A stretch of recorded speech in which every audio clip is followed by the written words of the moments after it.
¿Qué tal, chicos? Buenos días, soy el profesor Martín y vamos a hacer la clase del día de hoy que corresponde a la Revolución Rusa. Vamos a empezar la clase, como siempre conmigo, dándole las gracias a Diosito. Le vamos a agradecer porque estamos vivos, porque estamos con nuestras familias, porque tenemos algo que comer. Y le vamos a pedir lo mismo, que nos cuide, que cuide a nuestras familias, que ponga siempre un plato de comida en nuestras mesas y en las mesas de las personas que más lo necesitan. Bien, chicos, como les decía, estamos viendo la clase que corresponde a la Revolución Rusa. Quiero que vean, les he dejado algunas películas. Esta es una de mis películas favoritas, siempre se los digo, les estoy poniendo mis películas favoritas para hacer clase de Historia Universal. La película se llama Novecento, así se llama, Novecento, 1900. Es de Bernardo Bertolucci, es en Italia, pero me parece que sirve para poder entender lo que estaba pasando en Rusia. ¿Cuál era la situación? ¿Contra qué se estaban rebelando las personas en Rusia en esta época? ¡Papá! ¡Hemos visto la ciudad! Sí. La catedral era grandísima. Sí, después. Señor Giovanni, no había visto una tormenta así desde el día en que me casé. Una preciosidad. Llama a los hombres. A los braceros también. Diles que vengan aquí. ¡Orso! ¡Orso! ¡Duro! ¡Duro! ¡Tenso! ¡Censo! ¡Oresto! ¡Visco! ¡Bestia! ¡Montanaro! ¡Bestia! ¡Montanaro! Todos, venid todos aquí.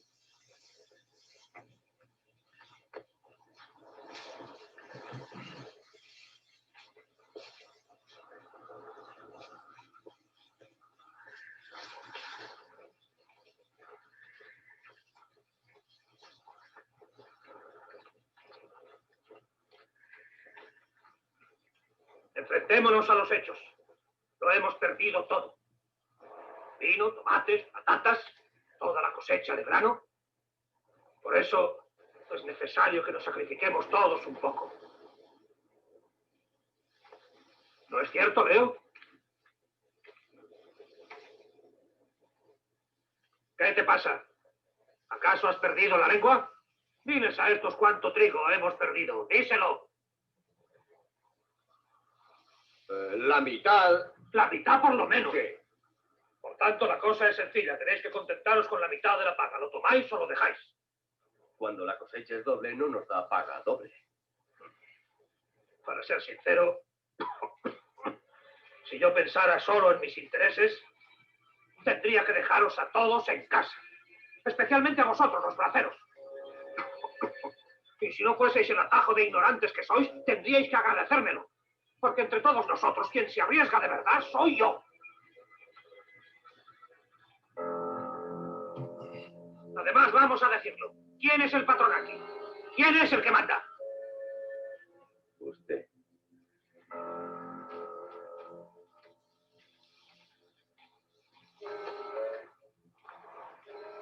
Lo hemos perdido todo, pero no me has oído, ¿verdad? Sin embargo, tienes las orejas muy grandes.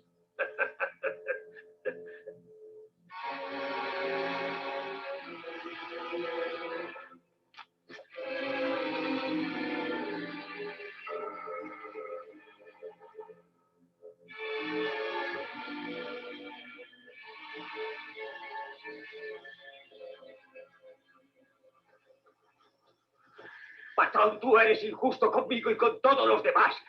Tu padre y tu abuelo no eran así de malos. Nunca me hicieron daño. Dios les bendiga. Pero tú que me agravias te arrepentirás. Tengo esperanza en Dios de que saldré de su hacienda si encuentro un patrón que me trate mejor y sea justo conmigo.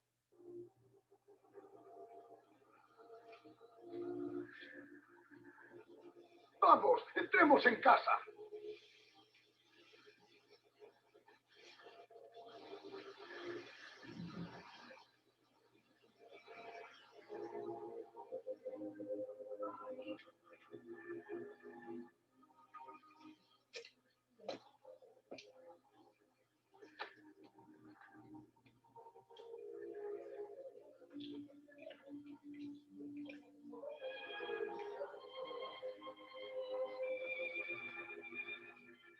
Te has hecho daño. Sí. hecho daño en el trabajo. Pobrecito.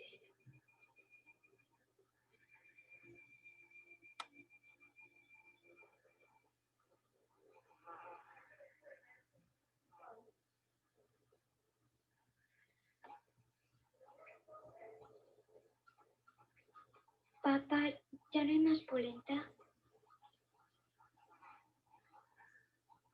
Papá, todavía tengo hambre. Yo haré que te olvides del hambre.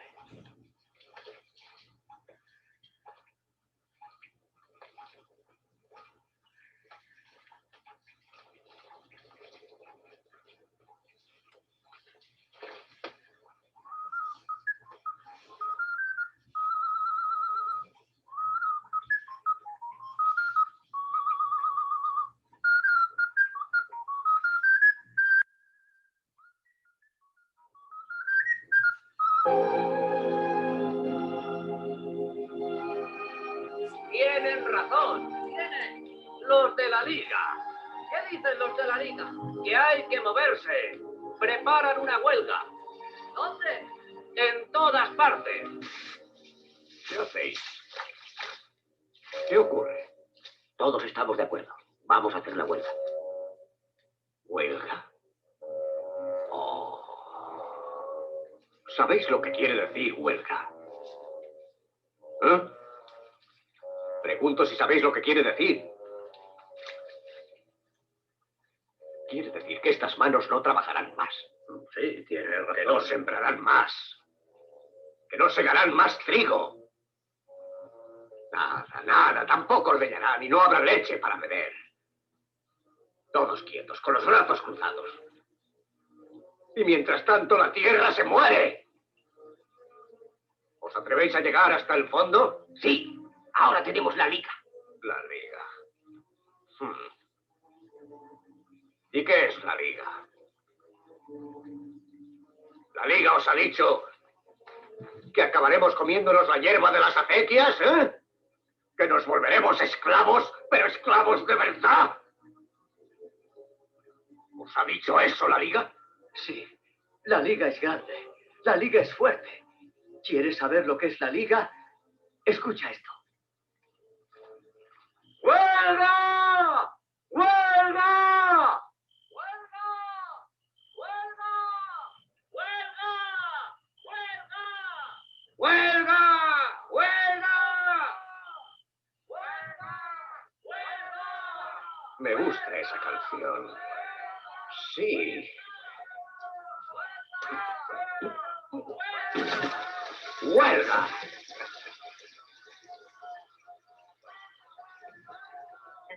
Vaya, ¿también hacen huelga los criados? Desolina, hoy tendrás que ir al pueblo a comprar leche. Y si te encuentras con alguno de los de Alcó, sigue. No te pares a charlar. Es cosa de locos. Con un establo de 100 vacas verse obligado a comprar leche. La huelga es una arbitrariedad intolerable.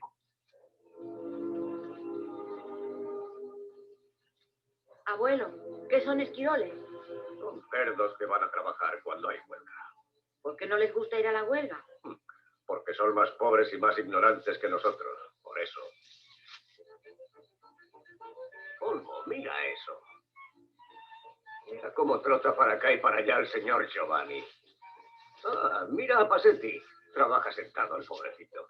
Y aquel de allí es Campanini, el abogado.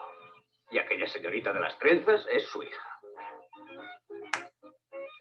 Olmo. Olmo. Ven aquí, ven aquí. ¿Será esto el socialismo? ¿Eh? Todos los ricos allí sudando. Y nosotros los pobres sentados bajo un árbol con la panza al aire. Es demasiado bonito para que dure. Ah, tú sí que eres afortunado, Olmo Dalco. ¿Por qué? ¿Por qué? He tardado 73 años en ver trabajar a un patrón. Bien, hasta ahí me parece que si quieren ver la película, no sé si es para menor de edad, pero es bien interesante la película. Es eso, ¿no? Lucha de clases. ¿Qué estaban pidiendo en la Revolución Rusa? se veían los estratos sociales. Después quiero que vean otra película. Vamos a ver el texto que vamos a ver el día de hoy, ¿no? La Revolución Rusa. La Revolución Rusa fue uno de los procesos sociales más importantes del siglo XX. Tras la revolución, se instauró en Rusia un régimen comunista. ¿Por qué es uno de los eventos más importantes? Porque todo el siglo XX va a estar definido en relación a estos regímenes, ¿no? Va a haber una disputa entre el comunismo y el capitalismo para ver quién se hace con el mundo. El capitalismo de un lado del imperio, Estados Unidos, y el comunismo del otro imperio, con Rusia, ¿no? Son imperios luchando con sistemas económicos distintos. Rusia antes de la revolución. La película que acabamos de ver me parece que da el contexto. Es Italia, el Novecento, es una película italiana, así vivían los italianos antes del siglo XX, sobre todo en el campo, pero da el contexto de cómo era Europa en esta época. A inicio del siglo XX, el Imperio Ruso era un inmenso país en el que existían grandes desigualdades sociales. Su régimen político era una autocracia. ¿Qué significa autocracia? Una sola persona, ¿no? La autoridad, gracia, poder, auto, uno mismo, todo estaba dirigido por el zar. Y el zar estaba respaldado por una burocracia, una nobleza terrateniente y la iglesia ortodoxa. Eran los brazos del zar. La economía era predominantemente agrícola, ¿no? Una economía agrícola como la que vimos en la película del Novecento, y una incipiente industrialización que dependía de capital extranjero, ¿no? Y en Italia, por eso les puse esa película, Italia también padecía los mismos problemas. No era una nación que se encontraba industrializada como Inglaterra, como Alemania, como Francia. La sociedad era estamental, ¿no? Estamentos, no era, como lo hemos visto, cuando veíamos la independencia de Estados Unidos, decíamos que su sociedad no estaba dividida en estamentos, sino estaba dividida racialmente, ¿no? Blancos en la cúspide y los no blancos debajo de esa cúspide. La economía, predominantemente agrícola, de incipiente industrialización, sociedad estamental, formada por una minoría de aristócratas, una gran masa de campesinos, una pequeña burguesía y un proletario en formación. Proletariado es los que trabajan en las industrias. Como hay poca industria, el proletariado también es mínimo. Sobre todo, es campesinos.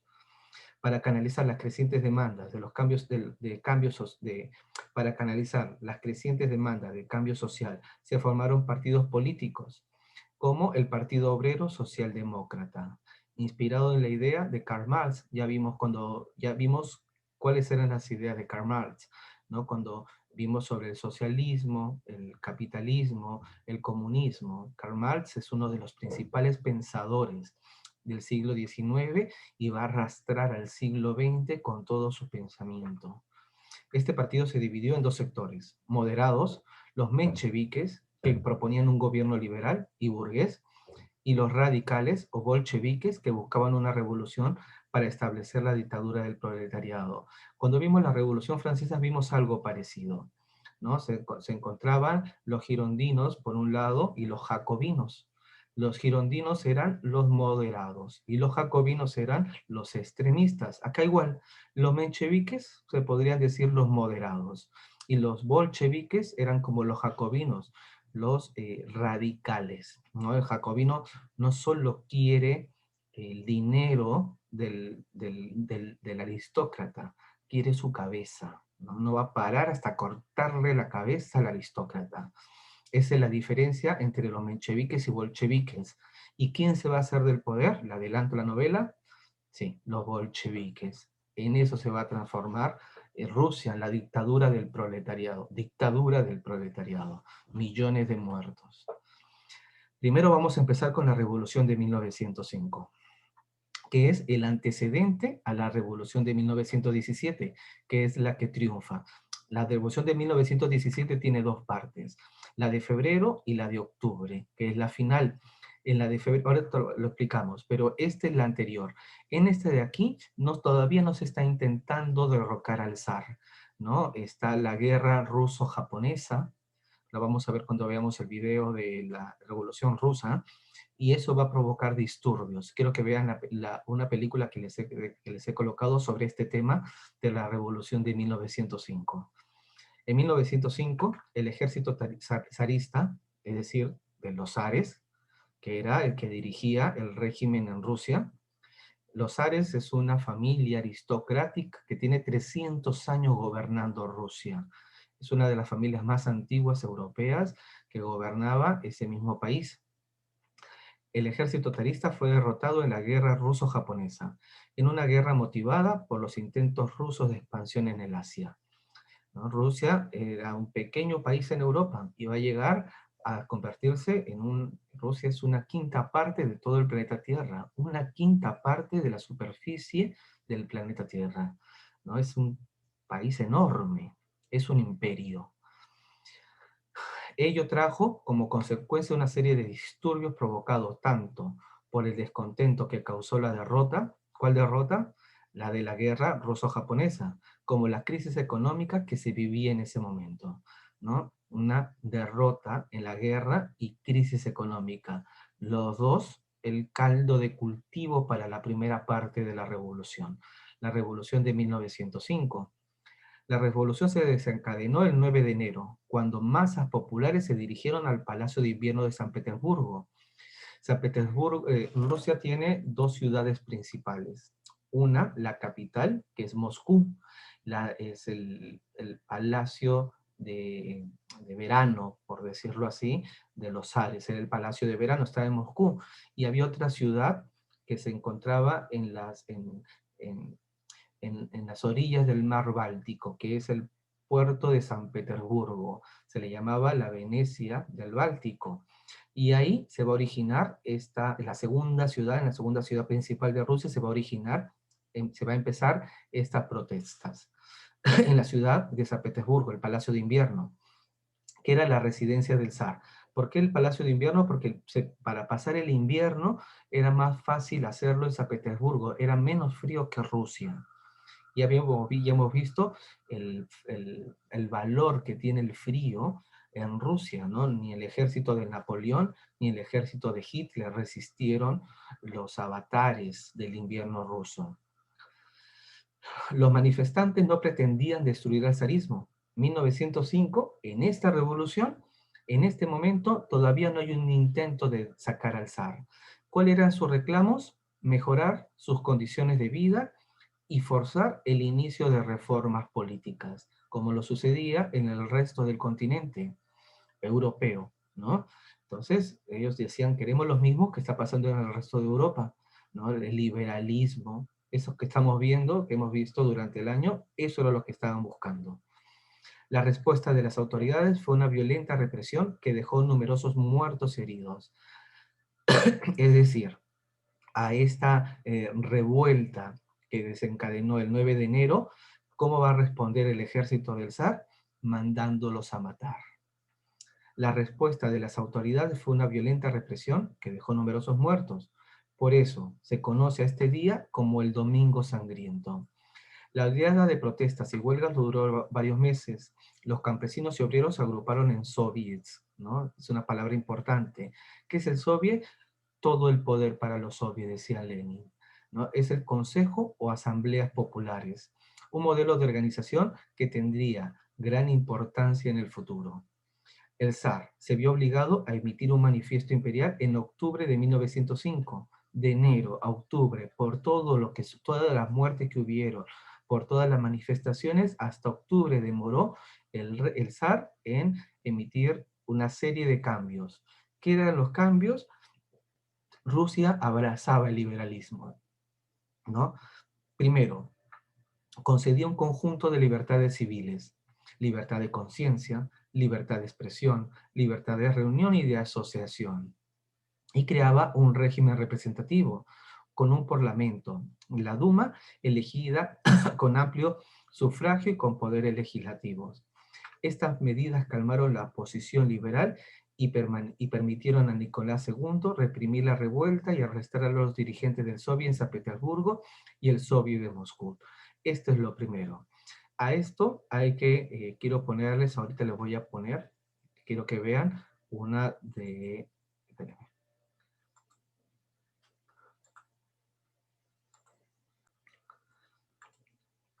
Quiero que vean cuál es la mejor película de todos los tiempos, ¿no? Siempre va a ser subjetivo, no.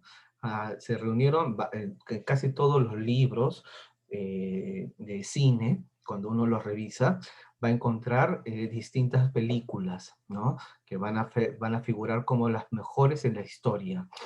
Esta película que le voy a poner es considerada por casi todos los críticos como la mejor de todos los tiempos. Es una película muda del año 1925. Shostakovich es un intérprete de música clásica que es quien está componiendo la banda sonora para esta música, para esta película, es la banda sonora de la película.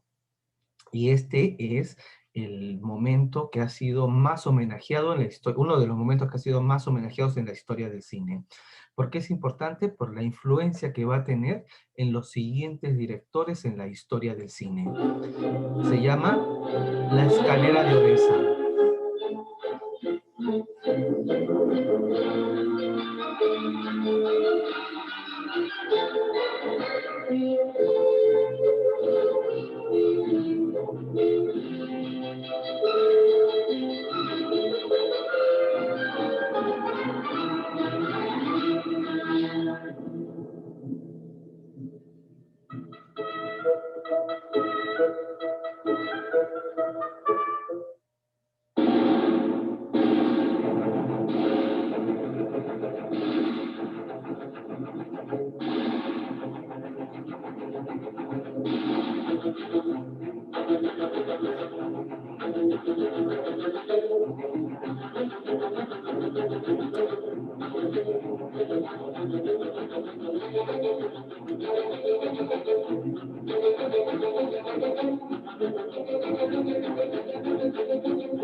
Bien, ese es así se llama ese capítulo de la película, ¿no? Las escaleras de Odessa, y es como todos los críticos de cine la señalan como la mejor película en la historia del cine.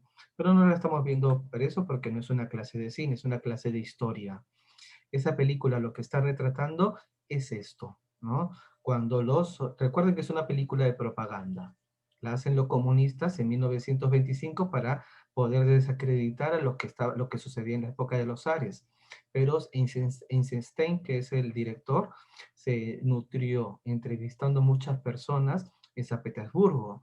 Entonces, esto era cuando los manifestantes son repelidos por las fuerzas del zar, ¿no? Entonces, aquí es con lo que estamos viendo sobre la revolución de 1905. Vamos a esperar, ¿no? Vamos a esperar hasta octubre. El rey, el zar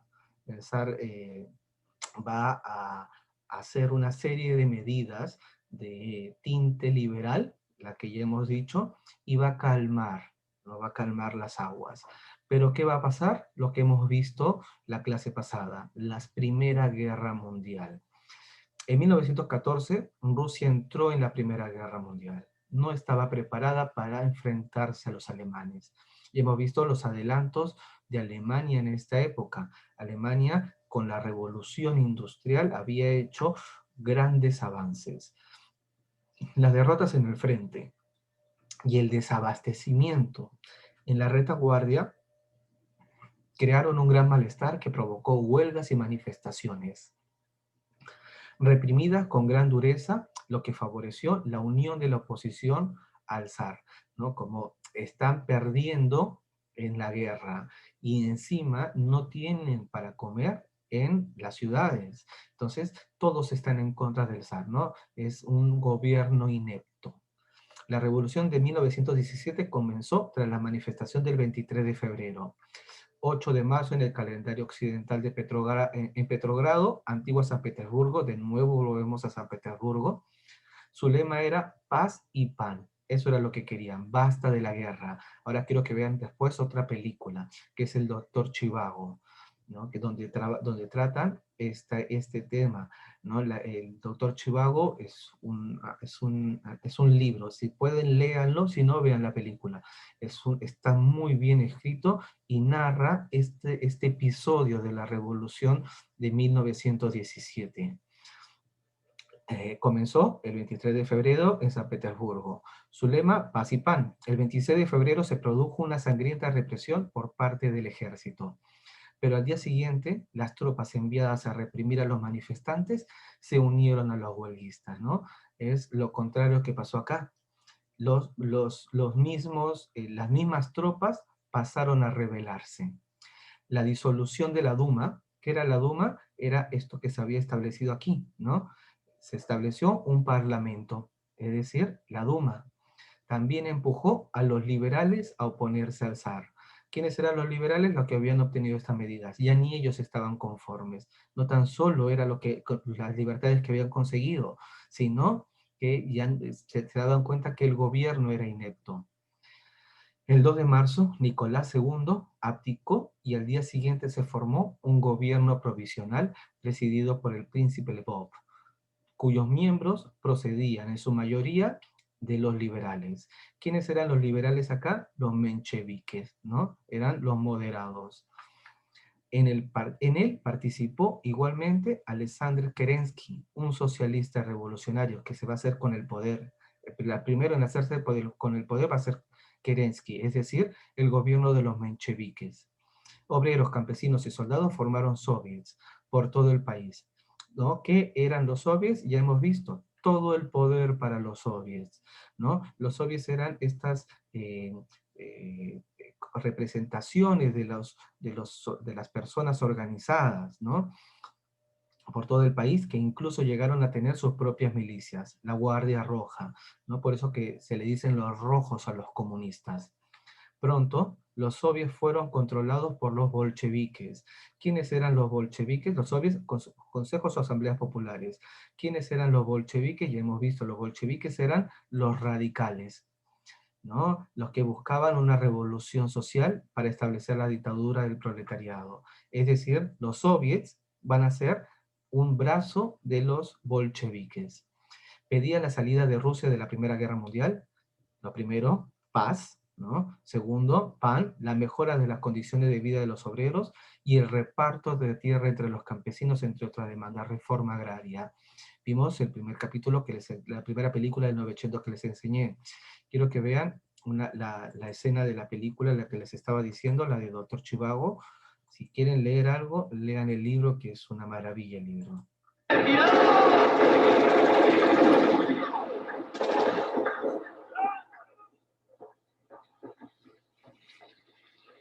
Al fin, hicieron lo que todos los ejércitos sueñan hacer. Volver a casa.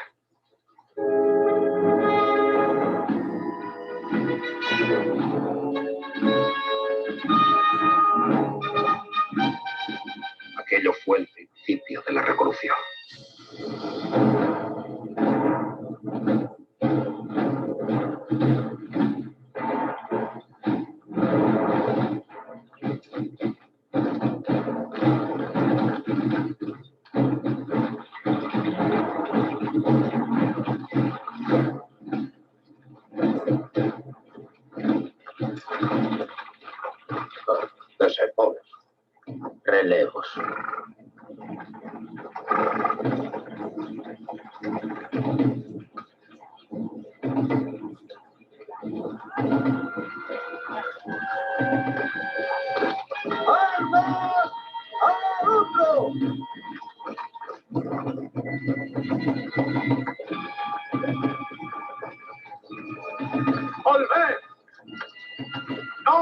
¡Erguiréis! Permaneced unidos y todo irá bien. Vamos a recibirles.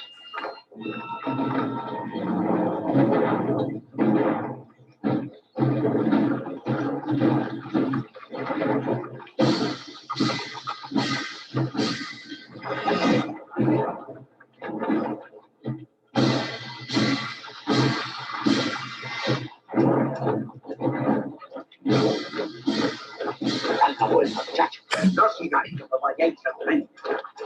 No sigáis. Volved atrás. Os matarán a todos. ¡Volvamos atrás!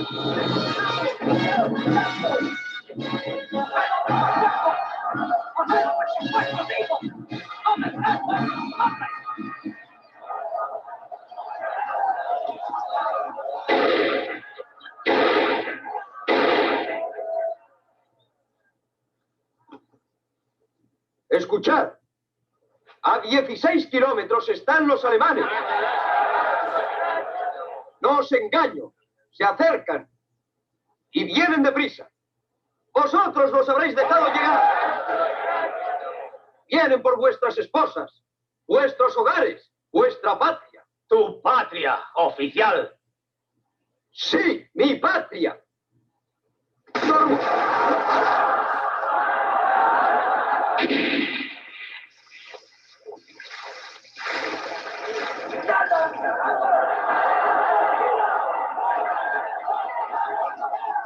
¡Volved a vuestros puestos! ¡Volved a vuestros puestos!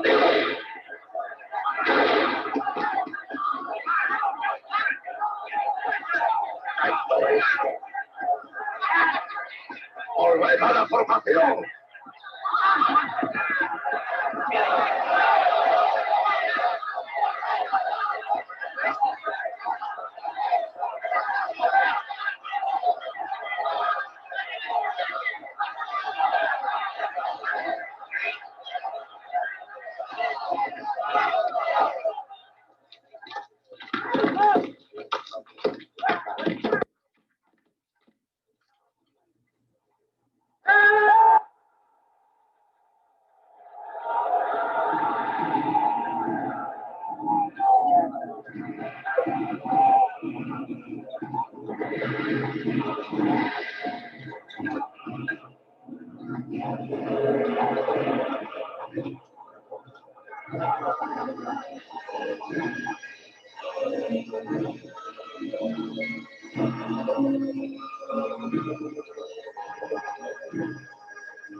Este fragmento muestra bien lo que estaba pasando en el frente, ¿no? Un ejército no tienen ropa, no tienen qué comer, y se sienten abandonados por la dirigencia, que solo los manda a morir. ¿Qué hacen ellos? Se rebelan, regresan a Rusia, a su hogar, ¿no? Entonces, la película está, la novela, si la leen, chicos, les va a gustar un montón. Doctor Zhivago. Si no la pueden leer porque no tienen tiempo y están preparándose para postular a la universidad, vean la película en un momento que tengan libre. Pero nos ayuda a entender este momento de la historia, de qué a quién se estaban rebelando los rusos, qué es lo que perseguían, ¿no? Había un gobierno incompetente, estaban en medio de una guerra, no tenían las provisiones necesarias, había hambruna y solamente mandaban a morir a sus soldados. Eso era lo que estaba pasando en Rusia. ¿Va a ser aprovechado por quién? Por los radicales. Ellos no estaban pensando en tener un gobierno comunista, ellos estaban queriendo cambiar el orden establecido. ¿Cuál era el orden establecido? Un régimen autocrático, el régimen de los zares, y tuvieron la mala suerte que les llegó el comunismo. ¿Por qué mala suerte? Porque el siglo XX para los rusos fue bien difícil. El fracaso del gobierno provisional. La existencia de un doble poder. ¿Cuál era el doble poder? El gobierno provisional y los soviets. ¿Cuál era el gobierno provisional? El de Kerensky. Y el de los soviets era el que habíamos dicho, el de los consejos y asamblea, ¿no? Entonces, ¿dónde radica el poder? ¿quién lo tiene? ¿Lo tienen los soviets o lo tiene Kerensky? Y que eran totalmente antagónicos. Estamos diciendo que Kerensky era menchevique, es decir, moderado. En cambio, los soviets eran radicales, ¿no? Van a chocar en algún momento. No va a pasar mucho. De febrero a octubre. El gobierno decidió que Rusia siguiera en la guerra, ¿no? El gobierno, el moderado, no va a hacerle caso, ¿no? ¿Quiénes van a salir de la guerra? Van a ser recién los bolcheviques. El gobierno decidió que Rusia siguiera en la guerra, aun cuando las derrotas continuaran. Rusia no dejaba de perder. ¿Ante quién? Ante las fuerzas alemanas. ¿Por qué ganaban tanto los alemanes? La revolución industrial, ¿no? Todo, tenían una maquinaria para la guerra. Y Rusia, lo hemos visto en la película, robándole los zapatos al que se han muerto porque no tenían para ellos mismos. Mientras tanto, el protagonismo de los soviets creció. Lenin es una figura importantísima en la historia de esta parte de la historia. Líder de los bolcheviques, regresó de su exilio, estaba exiliado en Suiza y planteó un programa plasmado en las tesis de abril. Lo estoy poniendo como anexo. Sus puntos principales eran la retirada de Rusia de la guerra con la firma inmediata de la paz. Rusia no está preparada para combatir contra los alemanes. Retirémonos, sea cual sea el costo. La redistribución de la tierra, una reforma agraria, el control de las fábricas por los comités obreros, todo el poder para los soviets, la autonomía para las nacionalidades. Rusia son una serie de países, ¿no? Que les acabo de decir, Rusia es una quinta parte de todo el mundo, pero son una serie de países distintos unidos en torno a la figura de un soberano. Eso es Rusia. La autonomía para las nacionalidades y la entrega del poder a los soviets. Las derrotas en la guerra y el descontento de la población civil provocaron una resurrección popular en julio en Petrogrado. Grado es ciudad, Pedro, la ciudad de Pedro, ¿no? San Petersburgo igual, Burgo, ciudad, Pedro, la ciudad de Pedro. El gobierno acusó a los bolcheviques de haberla organizado y Lenin tuvo que exiliarse. En septiembre, el gobierno provisional se enfrentó a un golpe de Estado del sector más conservador del ejército, liderado por el general Kornilov, que fracasó gracias a la colaboración de los bolcheviques. Y esto es el gobierno provisional, el de Kerensky, va a fracasar, ¿no? ¿Por qué? Porque insistían en seguir en la guerra. No se puede hacer historia con el periódico de ayer, pero actuaron mal. Otra sería la historia si es que las medidas liberales se hubiesen podido hacer dentro de un contexto no bélico, ¿no? No podían con los alemanes. La revolución de octubre del 17.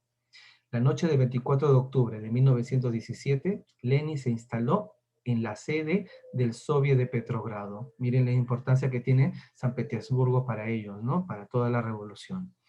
Al día siguiente, los soviets controlados por los bolcheviques se apoderaron de los puntos estratégicos de la capital. Asaltaron el Palacio de Invierno, que es donde vivía el zar, ¿no? Y detuvieron a los miembros del gobierno provisional. La revolución había triunfado. Ellos eran la verdadera revolución. Los mencheviques no querían revolución, querían solamente aplacar, ¿no? Disminuir, hacer pequeños cambios. Los bolcheviques no. Los bolcheviques eran radicales. No, queremos el dinero de los ricos y sus cabezas, lo que les decía al inicio. Los hechos propiciaron la creación del primer gobierno bolchevique, presidido por Lenin. Inmediatamente negoció la salida de la guerra, el Tratado de Brest-Litovsk. El 3 de marzo de 1918 decretó la expropiación sin indemnización de los grandes latifundios, con el reparto de la tierra a los campesinos y el control de las fábricas a los trabajadores. También reconoció el derecho de la soberanía de los pueblos de Rusia. Quiero que vean, miren, el tratado, este tratado está acá. Miren, el Tratado de la Paz de Brest-Litovsk a la guerra civil. Miren todo lo que va a perder Rusia. Ya habíamos dicho, habíamos hablado del tamaño de Rusia. Es un país enorme. ¿no? Los territorios perdidos en el Tratado de Brest-Litovsk. Ese es el tratado, todo esto de aquí que está en celeste, ¿no? Los límites, hasta acá llegaba Rusia antes de la guerra, ¿no? Finlandia, todos estos lugares eran rusos. Después del tratado, Rusia va a perder toda esta zona, que era la zona europea. Después hay una guerra civil, ¿no? Que es la que vamos a ver ahora, entre el ejército blanco y el ejército rojo, y van a tratar de sesionar, separarse. El territorio bajo el control soviético en 1918, ¿no? Y como las unidades soviéticas, 1918, verano de 1919, hacia dónde están yendo, pero sobre todo las intervenciones, no, ya están de salida, ¿no? El gobierno, esto es lo que quería que vean, ¿no? Lo que van a perder aquí, este es el territorio perdido en este tratado de paz. ¿Contra quién lo van a perder? Contra los alemanes. Los alemanes no querían frontera con los rusos, van a poner a Polonia en el medio. Bien, quiero que vean el texto. Ah, no, la guerra civil. Vamos a la guerra civil y de ahí terminamos con el texto. La guerra civil y el comunismo de guerra. El triunfo bolchevique propició la reacción de los partidarios del zarismo. ¿Quiénes eran los partidarios del zarismo? La gente más pudiente, los terratenientes, los altos mandos del ejército, la iglesia ortodoxa, porque los comunistas contra todo esto van a querer, le cortaron las cabezas, ¿no? Así como los jacobinos les cortaron la cabeza en la Revolución Francesa a todos los nobles en Francia, incluido el rey, lo mismo van a hacer los bolcheviques en Rusia, van a cortarles a los prelados de la iglesia, a los nobles, a los terratenientes, inclusive al zar, su esposa y todos sus hijos. Entonces, va a haber una guerra entre los partidarios del zarismo contra los defensores del sistema liberal, quienes intentaron acabar con la revolución. Los contrarrevolucionarios que eran el ejército blanco. No era por el uniforme que vestían, así se llamaban. El ejército blanco apoyaba a las fuerzas del zar.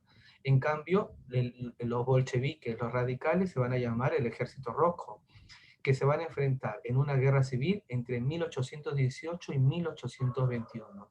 ¿No? Ahí va a terminar recién. El ejército blanco contó con la ayuda de varias potencias extranjeras.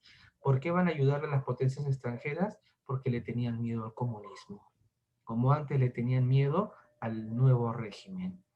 Que temían que la revolución se expandiera por sus países, pero la guerra terminó con la victoria de los bolcheviques. Van a ganar los comunistas, los radicales.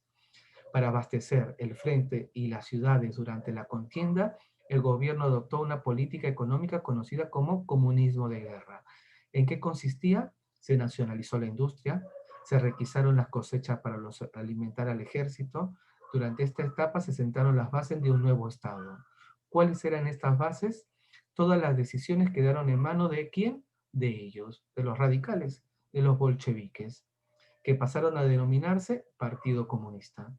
Los restantes partidarios fueron prohibidos y se instauró una férrea dictadura comunista.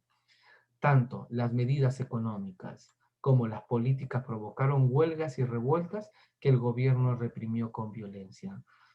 ¿No? Quiero que vean el desarrollo de la guerra en el último video, antes de terminar con el texto, y que vean La Revolución Rusa es un movimiento político, social y económico que estalló en el año 1917 en el Imperio Ruso.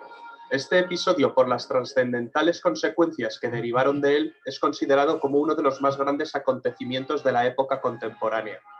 La consecuencia fue el derrumbe de la dinastía de los zares, herederos de los emperadores romanos, lo que significó la abolición del sistema absolutista y despótico hasta entonces imperante.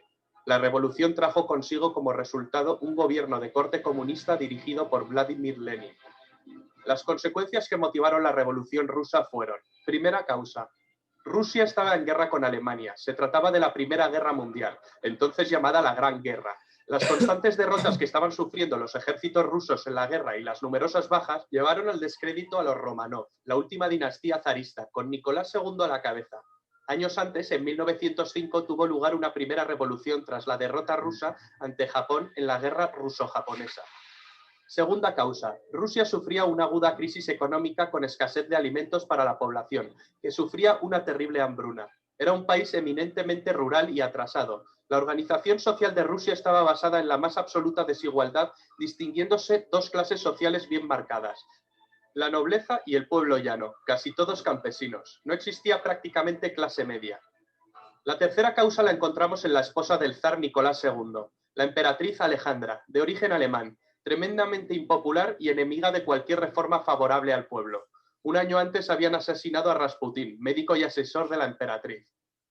Estas causas, unidas a un invierno muy duro, fueron el detonante que hizo saltar la revolución. Vamos a distinguir dos fases dentro de la revolución en el año 1917, la revolución de febrero y la de octubre, que en realidad se produjeron en marzo y en noviembre, ya que Rusia se regía por el calendario juliano en vez de por el calendario gregoriano, como el resto del mundo. La revolución de febrero se inició con una huelga espontánea de los trabajadores de las fábricas de la capital, Petrogrado, hoy San Petersburgo. Los días siguientes, las huelgas y manifestaciones se generalizaron por todo Petrogrado, y la tensión fue en aumento. Las manifestaciones cada vez fueron más multitudinarias.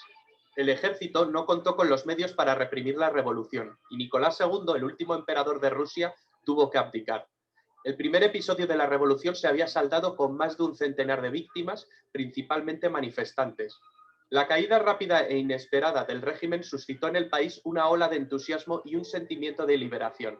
Un gobierno provisional sucedió al poder absoluto rápidamente. Este gobierno lo acabaría encabezando Alexander Kerensky.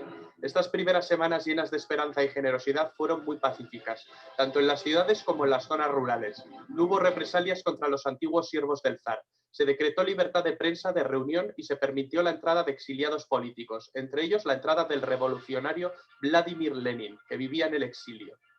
Las posiciones se empezaron a mover. Los soviets, que eran asambleas populares de obreros, soldados y campesinos, en un principio permitieron al gobierno provisional gobernar, pero insistieron en una prerrogativa para influir en el gobierno y controlar diversas milicias. La masa de trabajadores y campesinos se politizaba. El pequeño partido bolchevique, liderado por Lenin, quien impuso una radicalización estratégica, se hizo portavoz del creciente descontento general y se convirtió en depositario de las aspiraciones populares. Con sus grandes dotes de oratoria, comenzó a defender los postulados de Karl Marx para sustituir el capitalismo por un nuevo sistema socioeconómico socialista e instaurar la dictadura del proletariado. Un frenesí por dialogar y exponer ideas se instaló en la sociedad. El gobierno de Kerensky cada vez era más impopular, incapaz de hacer reformas, se distanció de la población. Se siguieron mandando tropas para luchar en la Primera Guerra Mundial. Esto desencadenó revueltas populares. El gobierno provisional optó por la represión y comenzó a perseguir a los opositores. Lenin y León Trotsky planearon el derrocamiento del gobierno provisional para instalar el sistema comunista. Si la Revolución de Febrero fue un levantamiento espontáneo, en la Revolución de Octubre se podría hablar de un golpe estratégico organizado por Trotsky y Lenin contra el gobierno provisional. En la Revolución de Octubre, en Petrogrado, los soviets se apoderaron de los puntos estratégicos de la capital y asaltaron el Palacio de Invierno, derrocando al gobierno provisional. Lenin anunció 3 medidas: una paz inmediata, un decreto sobre la tierra para distribuirla entre los campesinos y la formación del Soviet de Comisarios del Pueblo, o Sovnarkom, que organizaría unas elecciones para elegir a una asamblea constituyente. El partido bolchevique de Lenin resultó derrotado en las elecciones. Lenin mandó disolver la asamblea, democráticamente elegida al estar en minoría. Esto desembocaría en una guerra civil. Los bolcheviques crearon la Cheka, una organización de inteligencia política y militar para aplastar cualquier tipo de disidencia. Sus métodos de represión no se limitaron a detenciones y fusilamientos en masa, sino que utilizaron brutales métodos de tortura. Aparecieron los primeros campos de concentración. El terror rojo había comenzado.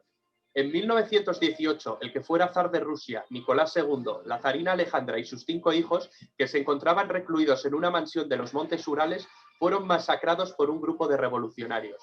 La guerra civil que enfrentó al ejército rojo de Trotsky contra el ejército blanco se saldó con la victoria del ejército rojo. Se había impuesto el leninismo y la dictadura del proletariado. Se formó la Unión de Repúblicas Socialistas Soviéticas en 1922. El país estaba profundamente tocado. Una terrible hambruna mató a más de 5 millones de personas. Se pusieron en marcha una serie de reformas. El partido es dirigido de forma vertical, de arriba hacia abajo. El nuevo Estado consiste en una pirámide de soviets en donde realmente el partido decide y los soviets votan lo que ha dicho el partido. En 1922, un Lenin enfermo deja su puesto. Se inicia una disputa por la sucesión entre Trotsky, el creador del Ejército Rojo y la cabeza más brillante del partido, y otros cabecillas. En 1924 muere Lenin. Iosif Stalin, un hombre al que todos habían infravalorado, se impuso contra todo pronóstico y sería el sucesor de Lenin. Trotsky fue expulsado del partido y finalmente asesinado. Stalin impuso un gobierno totalitario y sangriento y elevó a la Unión Soviética a la categoría de gran potencia política, económica, científica y militar del mundo. La Unión de Repúblicas Socialistas Soviéticas duraría hasta el año 1991.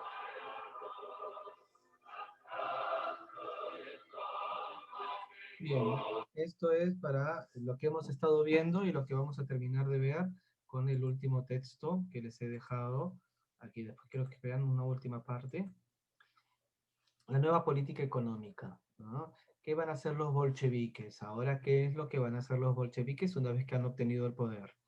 A pesar del triunfo bolchevique en la guerra civil, la desastrosa situación económica provocó una gran hambruna en 1921, en la que murieron 2 millones de personas. Las cifras siempre son, ¿no? En el video nos dicen 5, acá nos dicen 2, siempre varían las cifras, depende de quién las cuente. Esta situación dio lugar a un gran descontento popular que se tradujo en una serie de revueltas. ¿Contra quién las revueltas? Ahora contra los bolcheviques. ¿Qué van a hacer los bolcheviques? En 1921, Lenin anunció la nueva política económica. La nueva política económica, que es el subtítulo, vigente hasta 1928. La nueva política económica era una solución transitoria a la crisis, ya que retornó parcialmente a una economía de mercado. Se admitió la propiedad privada en el campo, en las pequeñas industrias y en los comercios. Se restableció la economía monetaria y se acuñó un nuevo rublo. No obstante, el Estado va a mantener el control sobre la banca, la industria pesada y el comercio exterior. Entonces, hay cambio, pero sobre todo para los sectores más empobrecidos. Los sectores más pudientes van a ser tomados por el control del Estado. Los resultados al inicio van a ser positivos. La expansión de la agricultura frenó el hambre, se suprimió el racionamiento y en 1927 la producción agraria y industrial se recuperó y alcanzó los niveles de 1914. La nueva política económica dio lugar a la aparición de un campesinado próspero, los kulaks, y al enriquecimiento de comerciantes y empresarios, ¿no? Otra nueva Rusia nacía. Ahí es cuando van a ser la Unión Soviética, ¿no? La Unión de las Repúblicas Socialistas Soviéticas. Esto es en el ámbito económico. En el ámbito político, ¿qué va a pasar? Se van a establecer las bases para un partido único, un único partido que se votaba en lo que ellos decidieran. Los soviets van a ser una notaría. En la notaría, ¿qué hace? Solamente firman. ¿Es así? Lo mismo pasaba con los soviets. Solamente firmaban lo que el partido decidía. Se prohibieron las corrientes internas dentro del Partido Comunista, era vertical, solamente mandaba como el rey, ¿no? Se había cambiado un rey por otro. Las revueltas fueron aplastadas por el ejército. Igual, el ejército zarista se cambió por el ejército rojo. Se ejerció una violenta represión contra toda la oposición política, lo mismo que sucedía en la época de los zares. Los derechos civiles fueron recortados y los intelectuales críticos fueron encarcelados. La iglesia va a ser perseguida. Lo mismo que le contaba con lo que pasaba con los jacobinos de la Revolución Francesa, van a ser muy parecidas a las cosas que van a hacer los bolcheviques en la Revolución Rusa. En 1922 se va a crear la Unión de las Repúblicas Socialistas Soviéticas, URSS, también conocida como Unión Soviética, a la que se federaron en pie de teórica igualdad las repúblicas de Ucrania, Bielorrusia, Azerbaiyán y Georgia, todas las del sur, ¿no? Ucrania, Bielorrusia, Bielorrusia está de este lado, ¿no? Azerbaiyán y Georgia que están de este lado de aquí. En 1924 se dotó al nuevo Estado de una constitución, pero en realidad era el Partido Comunista el que ejercía todo el poder, ¿no? Entonces, la Constitución era un simple adorno, porque todo el poder no lo tenían las leyes, lo tenía el partido de gobierno. El ejército y la temida policía política eran los garantes de la dictadura comunista, ¿no? El ejército y la policía política. Bien, el impacto internacional de la revolución. Lenin estaba convencido de que el gobierno bolchevique no podía sobrevivir si quedaba aislado. Por ello era esencial conseguir el triunfo de la revolución proletaria en el mundo, hacer que todo el mundo fuera comunista, ¿no? Esa era la intención de Lenin, porque decía que si no, Rusia iba a estar aislada del mundo. Entonces los bolcheviques promovieron una formación de una nueva internacional que rompiera con los partidos socialdemócratas europeos que habían colaborado y sostenido sus respectivos gobiernos en la Primera Guerra Mundial. No querían estar aliados con la socialdemocracia, que era como la democracia, ¿no? Partidos demócratas, respetaban las leyes, respetaban la autoridad, respetaban el status quo, ¿no? Ellos querían revolución, ellos ponerse en el poder. La Tercera Internacional, que va a ser conocida como la Internacional Comunista o Comintern. Se fundó en Moscú en 1919 con ausencia de los representantes de aquellos partidos. No van a estar los representantes. El único que mandaba era Lenin. El poder venía desde arriba. Desde su comienzo, su sede se fijó en Moscú. Desde sus comienzos fue una organización férreamente centralizada y disciplinada, que se encargó de promover la revolución en todos los países. Eso era lo que buscaba la Internacional Comunista, la revolución. En 1920, Lenin dio a conocer las 21 condiciones que tenían para acatar partidos para adherirse a la Tercera Internacional. Con ellos pretendía que los partidos comunistas del mundo estuvieran subordinados a las directrices de Moscú. A partir de ese momento, el movimiento obrero socialista mundial se dividió en dos partidos socialistas, de tendencias reformistas socialdemócratas y en partidos comunistas, ¿no? Entonces, los socialdemócratas eran los moderados y los revolucionarios los comunistas. La muerte de Lenin y la lucha por el poder.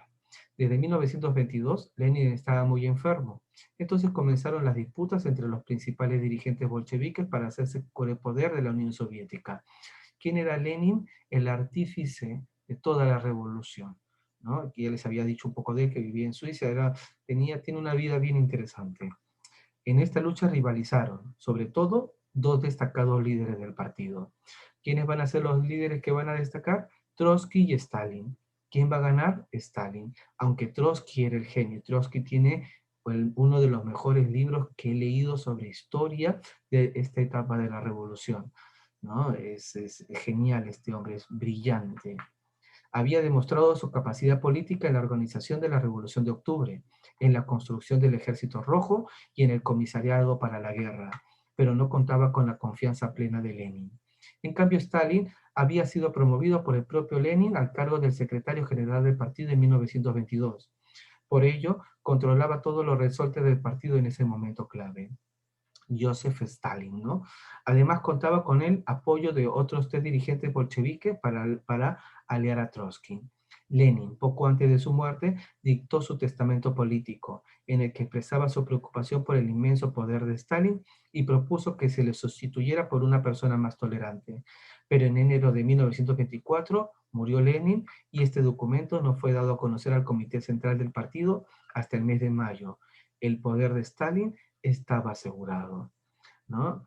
Hay una película que se llama Goodbye Lenin, que es un poco después, es sobre el muro de Berlín. Alemania está partida. Alemania ha sido partida después de la Segunda Guerra Mundial en la parte comunista y la parte comunista, la parte del este y la parte del oeste, la parte capitalista que estaba regida por Estados Unidos. La película trata sobre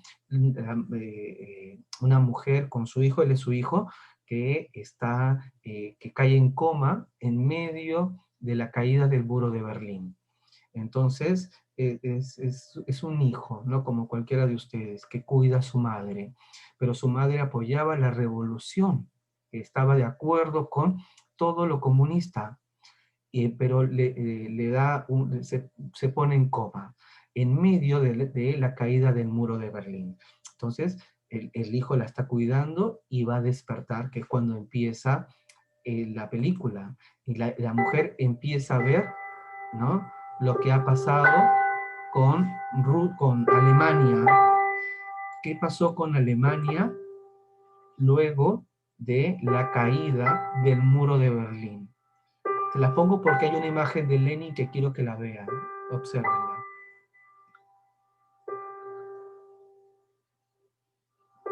¿No? Miren los símbolos.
Miren esa parte.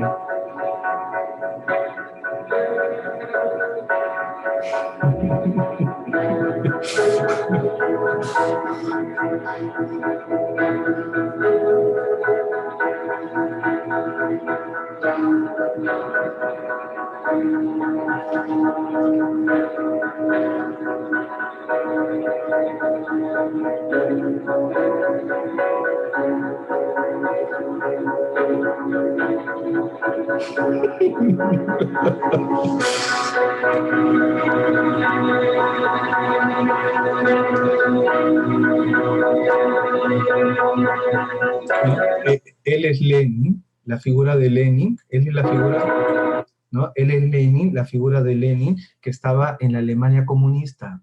La mujer se despierta del coma y la mujer apoyaba el comunismo, pero cuando se despierta del coma, el comunismo ya no estaba. Y estaban sacando todas las estatuas de Lenin, ¿no? Entonces ahí la está señalando, ¿no? Por tu culpa, así parece que le dijera, ¿no? Por tu culpa, por estar ahí en coma, ahora me estoy yendo, me están sacando. La película es genial.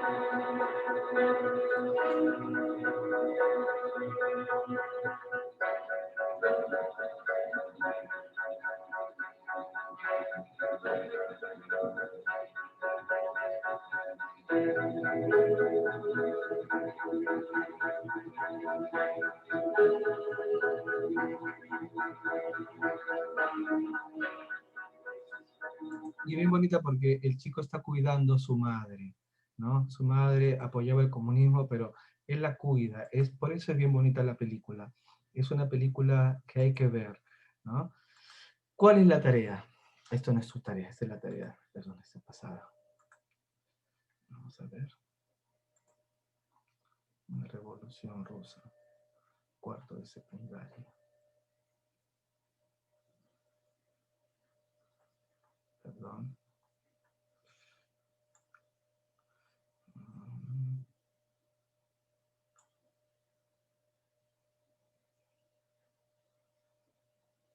¿Cuál es la tarea? Perdón.